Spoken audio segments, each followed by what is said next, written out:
Um, I was sent down to meet a lady, casting lady at that time. Her name was Marion Doherty. And Marion said, I have a project that you should go meet on. And so she went with me, as I recall the first time, put me in a cab and went with me and brought me and introduced me to Dan Curtis. And I believe his offices at that time were on Park Avenue in New York. I'm not sure about that. And they asked me to do a scene, for him, whatever. So I did a scene from Tennessee Williams' Summer and Smoke. I had an acting partner that I did these sorts of things with, and she kindly consented to go along with me up to Dan's and do a scene from Summer and Smoke.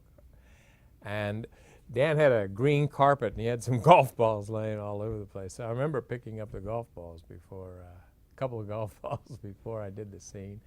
I did the scene, and he liked it and decided that he wanted to look at me on camera.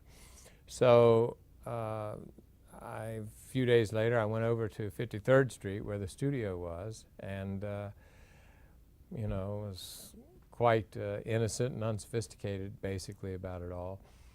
Went in, and they took me out on the floor during their break there or whatever, and looked at me on camera, turn this way, turn this way, hello, how are you, and all of these things, and that was it. And then a few days later, I guess, or soon afterward, I found out that I had gotten the job, and that's basically it. Ironically, what had happened was I was looking for a new agent, and I had gone, somebody I had met had called an agent over at what is now ICM, what used to be Ashley Famous in New York City. And they said, come on up. So I went up there and I did the same scene for them, a few agents that I did for Dan. But at that meeting they said, hey, there's this project. That was the first thing I had done. And they said, listen, there's this project called Dark Shadows. It's this show called Dark Shadows. Marion Doherty's looking for somebody. Will you go and meet her? So the very next day, I went on a meeting. So I hadn't even signed with the agency, and they had sent me down to meet Marion. And so it was quite wonderful. That's the story. It's funny, I didn't know about Dark Shadows, so I was coming into it completely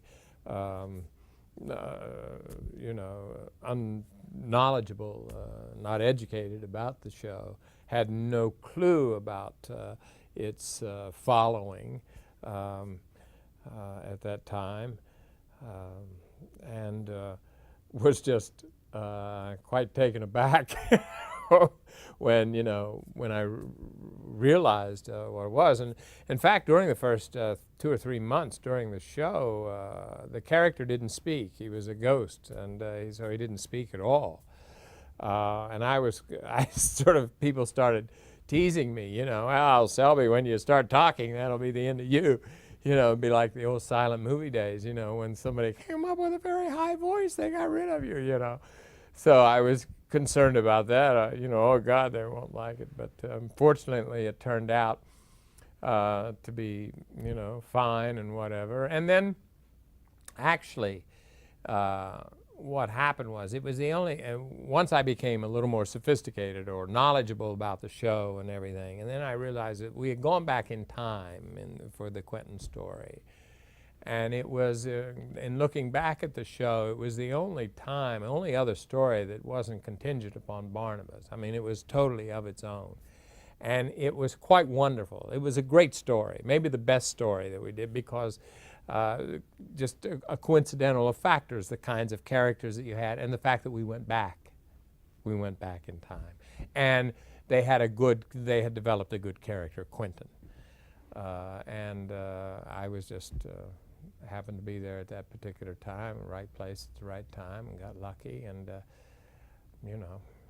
knock on wood, that I was the one chosen to play Quentin.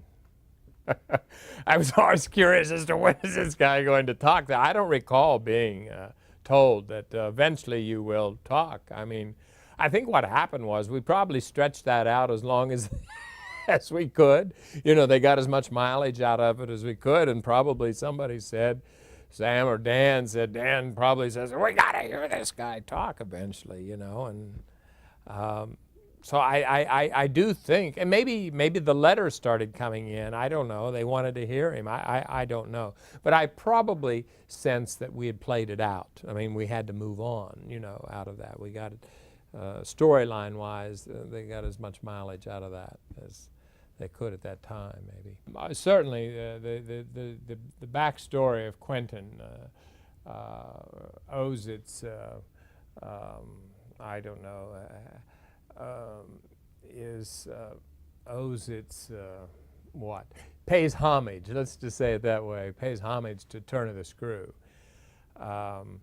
There were other, besides Turn of the Screw, as we followed on down, there was the Picture of Dorian Gray. There were various things like that, and certainly these were spin-offs of those classic stories. And there was absolutely nothing wrong with that, and because if you're going to spin off something on that, then you want to use a very classic kind of tale, and certainly Turn of the Screw, Picture of Dorian Gray, all of those were classic in all of our upbringing. So it's not that we didn't realize that at the time. We knew that, and we were just using those stories as a kind of, you know, spin-off, and it's quite terrific. But I'm glad Dan chose me, so all of this is indeed his fault.